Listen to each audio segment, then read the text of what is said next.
Radical Redemptions. A lot happened over the weekend, folks.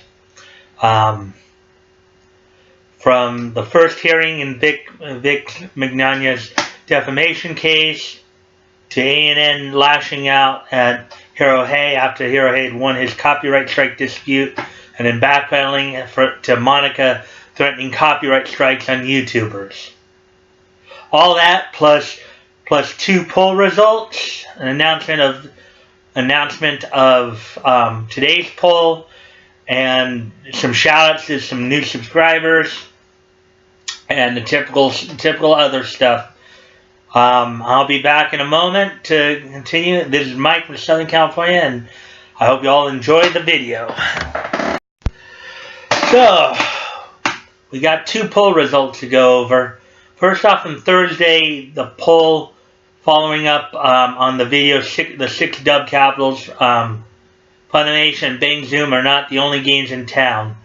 What the poll was that if Toei was to take away the Dragon Ball IP from Funimation, which of the following studios that I had mentioned would you want to pick up the license?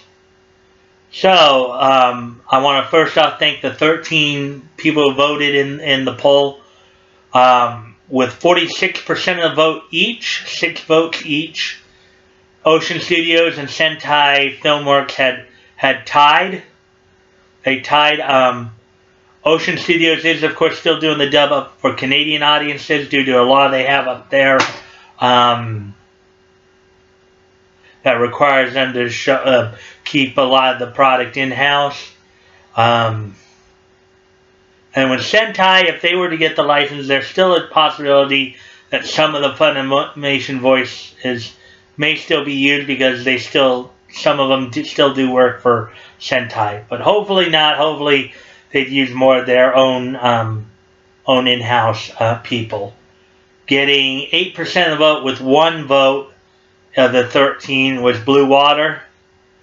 A pretty good group of people that I would recommend you look up more of their work. And then NYB Post got 0 votes.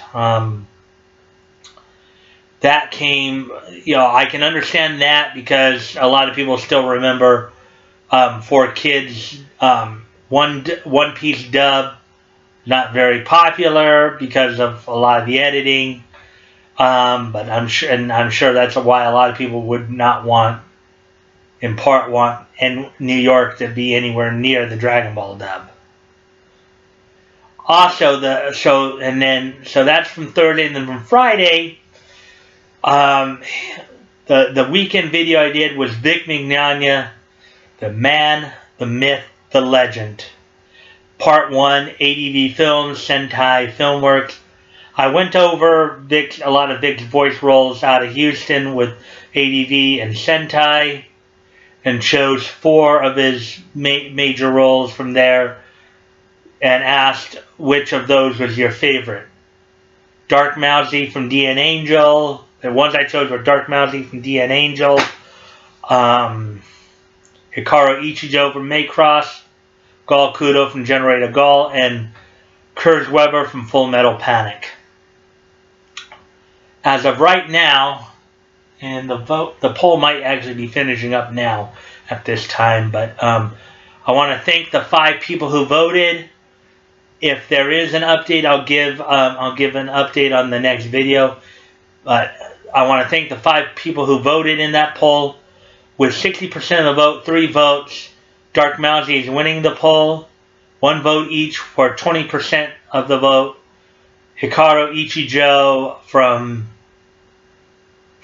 Macross, as well as Gal Kudo from Generator Gal. Kurz Weber unfortunately did not get a vote. Nobody voted for him. I'm personally kind of disappointed because I like Full Metal Panic. If any of you have not ever seen it, I would recommend you watch it. It's a pretty good anime. It's pretty funny. Got some good action, got some good humor in it. Anyways, and I'll be right back. So, Radical Redemptions. Let's break the chains and get into this. So first, I'm going to cover 3 stories here. So the first story I'm going to cover, of course, is the hearing from Friday. So everybody knows Vic filed a defamation suit against Funimation, Jamie Marchi, Monica Rial, and Ron Toy. So the hearing from Friday was to resolve the 2 quash motions on the depositions, as well as whether or not to establish a confidentiality agreement between the 2 parties. How this is all born out of was trying to establish the order that basically what it came down to is this. It was believed that Casey had wanted to try to depose Vic first and then file what they call a TCPA in Texas, which was an anti-SLAPP suit, which what the theory was that once they got Vic deposed, they'd file the suit stay discovery, which meant halt discovery, basically. They'd have Vic's deposition on record, leak it out and use it in a way to paint Vic in a bad light without Ron and Monica being deposed, having to answer for their things, because with discovery halted, Vic and Ty could not defend themselves of this attempt. Now, what happened at the hearing was basically the judge had asked Casey point blank if that's what his intent was to do. And Casey denied it. So this is how this part of it was resolved. The depositions were going to be held the 2nd week of June, which is next week from this taping of this filming of this video. The 2nd week of June. Vic would still be deposed first, but the TCP, now the judge did not actually order this, but by getting Casey to acknowledge that they would not do the TCPA until after both sides were deposed, he puts his own word at risk here. So how the hearing was ultimately resolved is this. The 2 depositions will be taking place 2nd week of June, which is next week from this videotaping. The following week after this taping of this filming of this video. Vic is still going to have to go first, apparently, but the TCPA will not be done until after both sides have been deposed. This way, there can be no shenanigans. No further defamation can happen. It'll be done at the courthouse.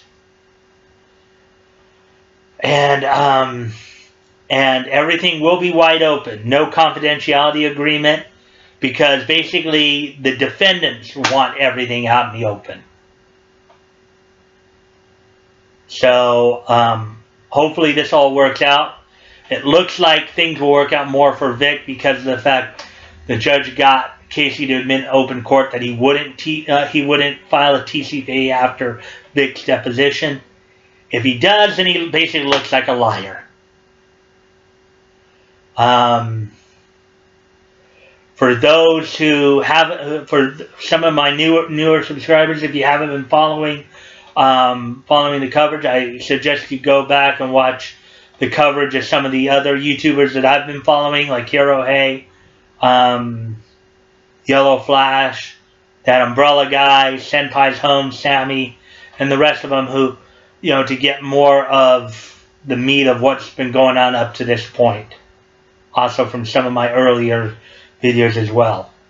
Basically, as of now, it looks like the depositions are happening. They'll be happening next week. TCPA will follow after both depositions after all the depositions have been done, to where no chicanery can happen. If basically based on what happened in the hearing, if Casey does file it after Vic's deposition, he basically is going to look like a liar. Because he basically told the judge in open court that he would not do that. Judge did not order them to, according to Nick, Judge handled this pretty smartly. While not ordering the TPCAs to be done, because if the judge ordered the TCPA to be done after, if Judge ordered the TCPA to be done after both, Casey could appeal it on First Amendment grounds. So by getting him to admit in open court that he wouldn't do it until after all parties have been deposed, yes, both sides won something.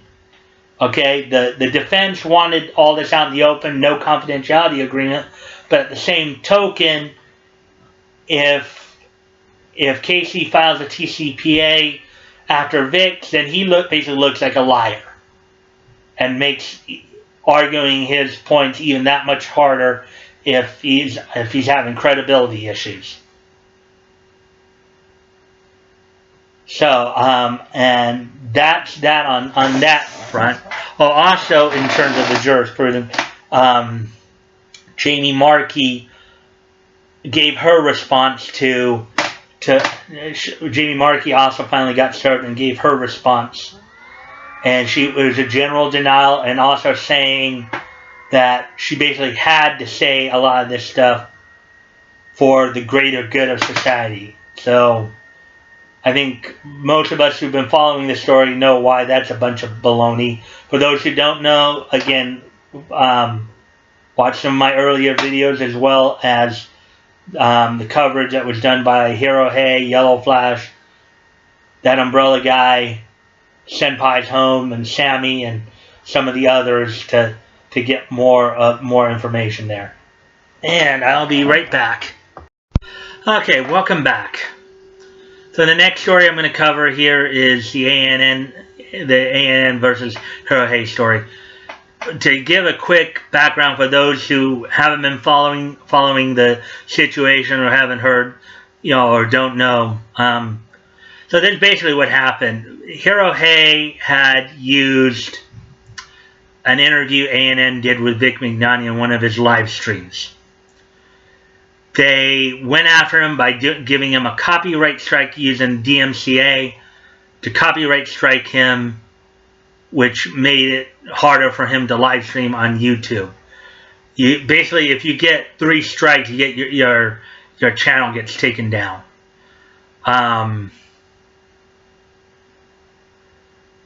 Hirohei, as long as it's considered fair use for critique or for parody, it's still okay.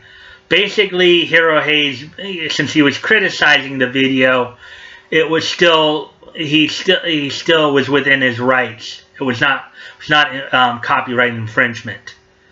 The reason ANN struck it is because they didn't like the criticism. So that's basically what happened. But Hirohei did eventually win the dispute because he was able to claim fair use, under fair use policy. So after winning the dispute, ANN went after him again and basically threatened him that if he uploaded, he did take the video down just because he didn't want to risk having to go through, risk them trying again.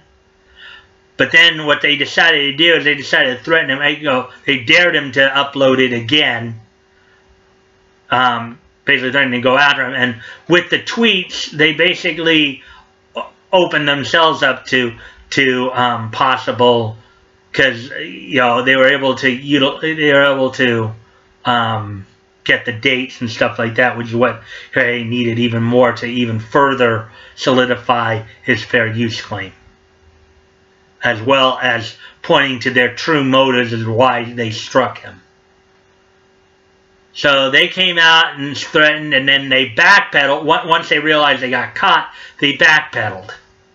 Even the quartering had offered to upload the video on his channel and take some of the heat off of Hirohei, and basically said that if, and shout outs to Quartering for doing that. Thank you, Quartering, for sticking up for Hirohei in that. So then Christoph McDonald, the CEO of ANN, did have to backpedal a bit.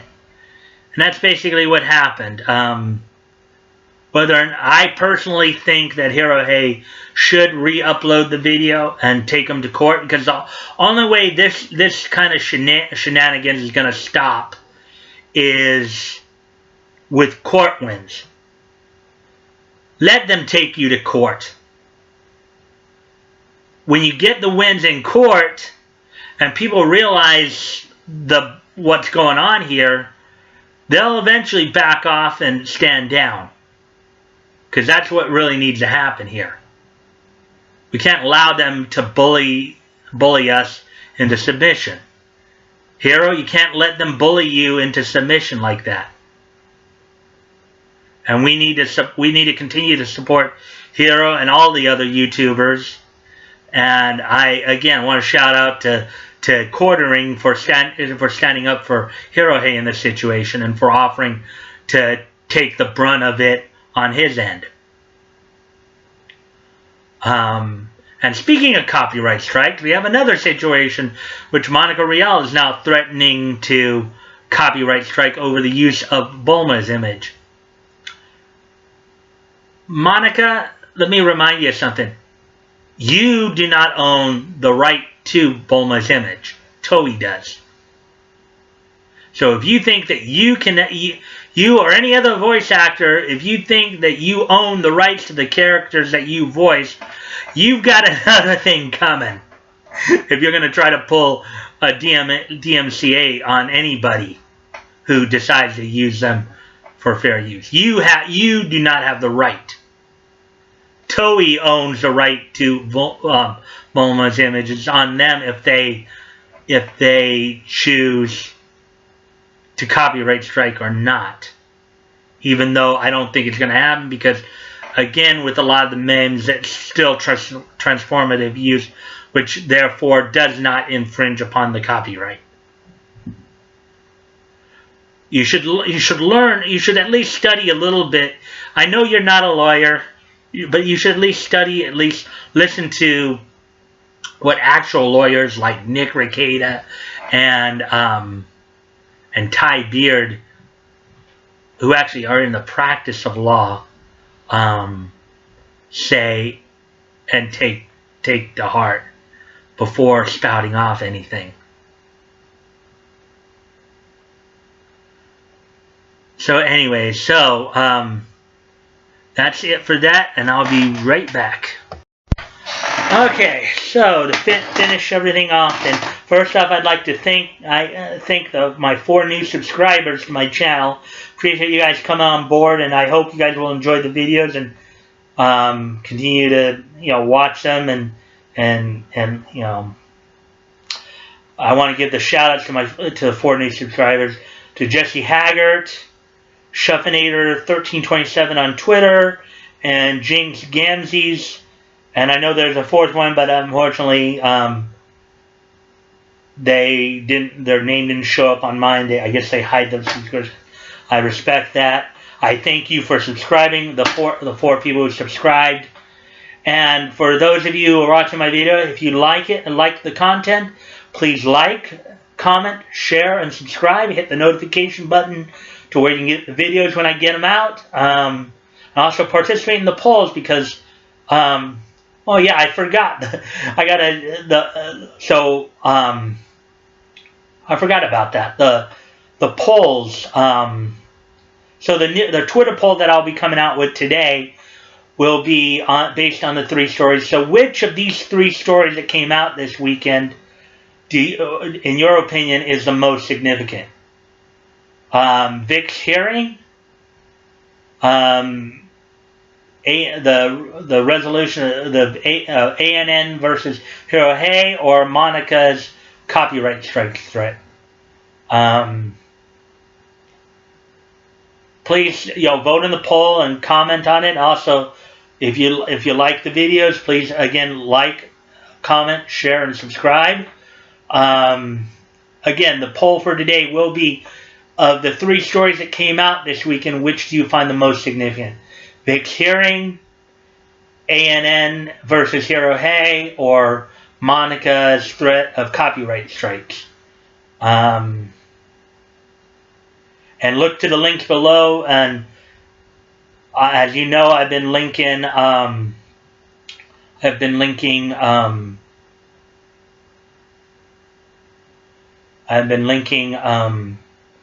GoFundMe's. Please donate if you can. If you've been donating, please consider donating again. And if you can't donate, please at least share the link. Help get the word out, because these are some pretty worthy causes, in my opinion. And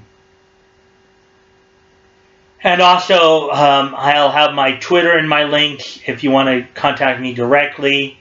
You can DM me or comment on my post. Until next time, guys. Talk to you later. Bye.